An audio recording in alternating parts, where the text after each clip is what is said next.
Okay, so you're prepping for the IELTS, Yeah. right?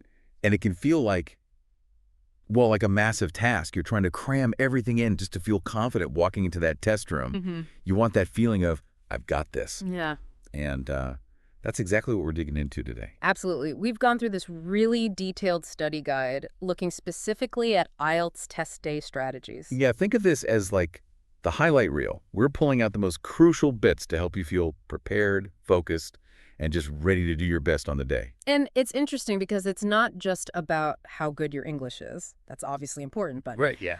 it's also about understanding the exam itself, the dynamics, how to handle things on the day. That's what this deep dive is really about. Yeah, optimizing your actual performance when it counts, looking at, different test formats, smart strategies, Yeah. stuff beyond just vocab lists. Exactly. And the guide, it actually talks about 3 types of students on test day. You've got the overperformers, they do even better than expected, then those who perform pretty much as they practiced. And then the underperformers who, well, they don't quite reach their potential on the day. It makes you think, doesn't it? Yeah. Which category might you fall into? And maybe more importantly, what can you do to nudge yourself into those top 2? Definitely. Yeah. Because the test day isn't just like a passive thing where you show what you know. No, it's an active environment. Your mindset, how you manage the whole experience, it really, really matters. Thinking about those outcomes helps you consider what might affect your results. And, I bet for a lot of people, that big factor is, it's anxiety. Oh, for sure. Test day nerves are huge. The guide mentions this idea that nerves can actually cause your brain to just seize up, Yeah, freeze up, they call it. which sounds pretty scary when you need to remember stuff. What's actually going on there? Well, it's basically your body's natural stress response kicking in, fight or flight. Okay. And that can sort of narrow your cognitive focus. It makes it harder to pull up memories effectively, harder to concentrate, to think clearly. Like your brain's processing power just drops for a bit. Kinda, yeah. But what's good is the guide gives some really practical ways to fight back against that. Right. Actual things you can do. It talks about breathing exercises, just repeating them, focusing on your breath. Simple but effective, like box breathing maybe, although it just says breathing exercises. It helps calm the nervous system right down. Okay. And this one was interesting. Doing tongue twisters to warm up your voice. Yeah, that's specifically for the speaking test, obviously. How does that help, though? Seems a bit quirky. Well, think about it. The breathing helps with the internal feeling, the anxiety.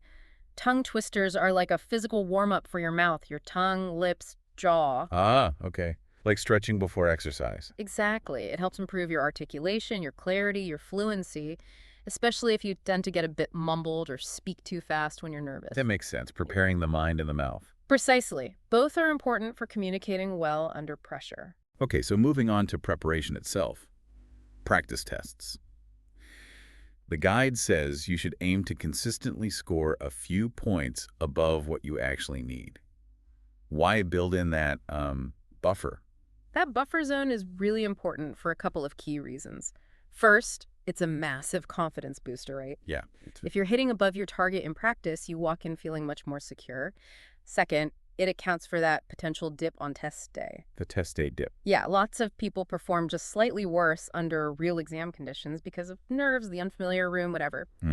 So if you aim higher in practice, you've got that safety net.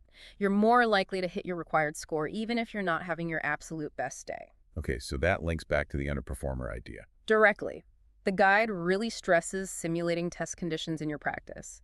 Get used to the timing, the pressure, the format. Because that familiarity reduces the chances of underperforming just because the situation feels weird or stressful. Exactly. It takes away some of that novelty factor, which can be a big source of anxiety. Makes total sense. Doing a listening test quietly at home, pausing it. Totally different from a time test in a hall full of people. Totally different. And speaking of specific sections, the guide mentions the speaking test preparation again. We talked tongue twisters for like the physical side. Pronunciation, yeah. But what else should you be focusing on for that section? Well, beyond just speaking clearly, it's about fluency and coherence. Can you organize your thoughts logically?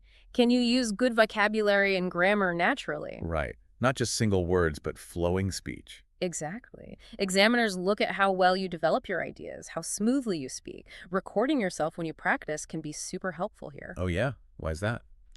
Because you can actually hear yourself. You can spot where you hesitate too much or where your grammar slips or if your pacing is off. It's hard to judge that in the moment. Good tip. Okay, let's shift gears a bit. The actual formats of the test. The guide differentiates IELTS academic and general training pretty clearly. Yeah, that's fundamental. Academic is usually for uni or professional registration. Think higher education. Got it. And general training. More for migration purposes or maybe work experience, secondary education, non-degree training courses. Everyday contexts, basically. Right. So knowing which one you need is step one. Crucial first step. Yeah. That reading and writing sections are quite different between the two. Academic uses more complex texts, expects more formal writing. Okay. But then there's how you take the test you need. Center-based versus online. And the experience varies quite a bit. So if you go to a test center, Mm-hmm. you might do reading, listening, writing on a computer there. You might, yeah. That's the computer-based option at a center. Or you might do the traditional paper-based test. And if it's paper, the guide reminds you what you can bring in. ID, obviously. Pencil, pen, eraser. Seems basic, but... But forgetting your ID or only bringing a pen when you need a pencil, that's unnecessary stress you just don't need on the day. Totally. Knowing those little logistical things helps. Definitely reduces anxiety. Now, IELTS Online. That's a whole different setup in some ways. Still computer-based for reading, listening, writing, right? Yes.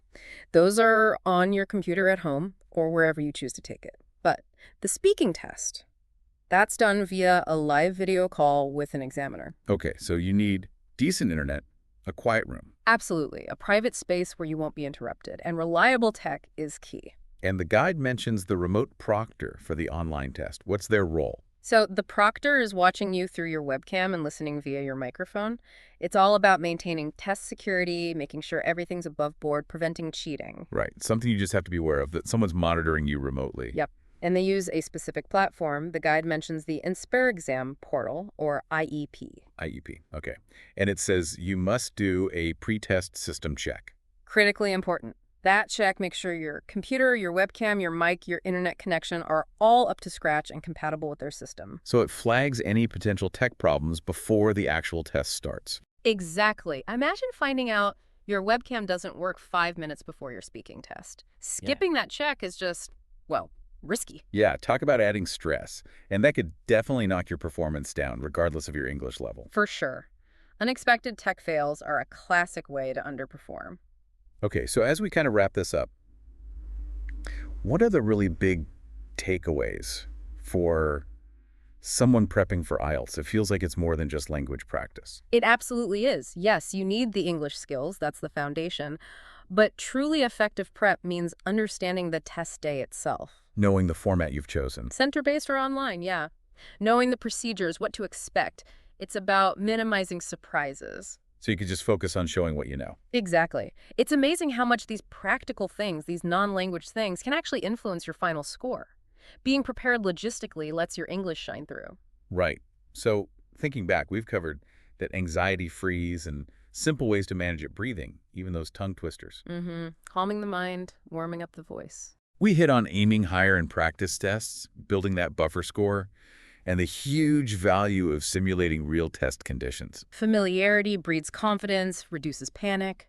And we broke down the academic versus general training choice, plus the key differences between taking it at a center versus online, including that remote proctor and the system check. Yep, covering all those bases so you know exactly what you're walking into or logging into.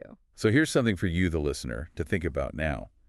Based on everything we've just discussed, what's maybe one specific action you can take away? Like right now or this week? Could it be actually scheduling a practice test under timed conditions? Or maybe digging into the tech requirements for IELTS Online if that's your plan? Or even just trying those breathing exercises for 5 minutes today? Yeah, what's that one concrete step? Because, hearing this is one thing, Right. but actually doing something with it is what makes the difference. Taking that insight and applying it to your prep. That's the key, isn't it? Making it real for your own IELTS journey. Because every little action adds up. It really does. It's all about building that preparedness step by step.